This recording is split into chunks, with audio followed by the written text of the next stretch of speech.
Hi friends. तर आज मी तुम्हाला घरगुती पद्धतीने मी तूप कसे बनवते याची पूर्ण प्रोसेस दाखवणार आहे. तर तुम्ही शेवटपर्यंत प्लीज नक्की व्हिडिओ बघा. तर मी सर्वात आधी माझी जी साठवलेली मलाई होती ती फ्रीजमधून 2 दिवसा अगोदरच एका मोठ्या भांड्यात काढून ठेवली होती, जेणेकरून त्यातले जे एक्स्ट्राचे पाणी आहे ते साईडला निघून जाईल. त्यानंतर मग मी माठातले थोडं त्यात ह्या थंडीचा दिवस असल्यामुळे तर माठात हे थंडच पाणी असं म्हणून एक्स्ट्रा बर्फाचं पाणी काही करायची गरज नाही पडली.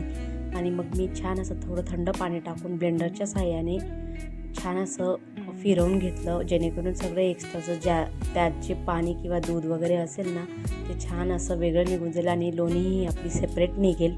असं मी छान असं फिरवून घेतलं. आणि माझाही फर्स्ट एक्सपिरियन्स आहे हा ब्लेंडरच्या मदतीने करायचा, आणि खरंच मला खूप छान हेल्प झाली. आणि माझे भांडे तुम्ही बघू शकता खूप कमी अशी निघाली, म्हणजे फक्त ज्यात हे लोणी मी फिरवून घेतली ते भांडं ज्यात माझी मलाई साठवलेली होती. आणि नंतर ही एक भांडं त्यात मी एक्स्ट्राचं जे पाणी ते काढून घेत होती. मला ते पाणी वाया नव्हतं घालायचं, कारण मला नंतर तेही गाळून घ्यायचे. मग त्यातही उरलेली लोणी असते तीही टाकून घेईल. छान असं दोन वेळा फिरवून झाल्यानंतर मी छान असे हाताने फक्त हीच एवढी वेळ होती की जिथे माझे हात भरले, नाहीतर ब्लेंडरने खूप छान फिरवून झालं. मग मी छान हाताच्या मदतीने छान असे गोळे त्यातले एक्स्ट्रा पाणी हे काढून छान असं गोळे ज्या कढईमध्ये मला तूप बनवून घ्यायचे होते त्या कढईमध्ये ते गोळे टाकून घेतले. नंतर मग मी जे हे एक्स्ट्रा पाणी काढलेलं होतं त्यातूनही छान असं एक्स्ट्राची जी थोडीफार लोणी होती जी मला वाया घालवायची नव्हती, कारण मला वाया घातलं की माझ्या मनाला ते म्हणजे समाधान नाही होत. त्यामुळे मग मी छान असं ते एक्स्ट्राची जो लोणी होती ते पाणी छान असं ह्याच भांड्यात गाळून घेतलं, जेणेकरून मग जास्त माझं दुसरं काही भांडं भरणार नाही. आणि बघू शकता तरी बऱ्यापैकी लोणी त्यात बारीक बारीक साठलेली होती त्या पाण्यामध्ये.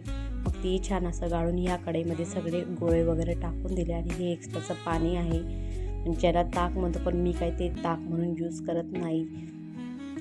हे छान असं गोळे मग मी गॅसवर तापवायला ठेवले. आणि आधी सुरुवातीला थोडंसं मीडियम गॅसवर त्याला उकळण्यास ठेवले. नंतर मग एकदम स्लो गॅस करून उकळायला ठेवले आणि मध्ये मध्ये असं पळीने हलवत गेली, जेणेकरून ते खाली जास्त लागणार नाही. आणि छान असं माझं जवळपास अर्धा किलोच्या वरती तूप बनले. आणि तुम्हाला पुढे दाखवते किती छान असं झालं. हे बघा किती कलर सुंदर आलेला आहे तुपाला. आणि असं घरगुती बनवतो तर त्या तुपाला टेस्ट खूप छान असते. तर तुम्हीही नक्की ही प्रोसेस ट्राय करा आणि मला कमेंट करून नक्की सांगा. बाय.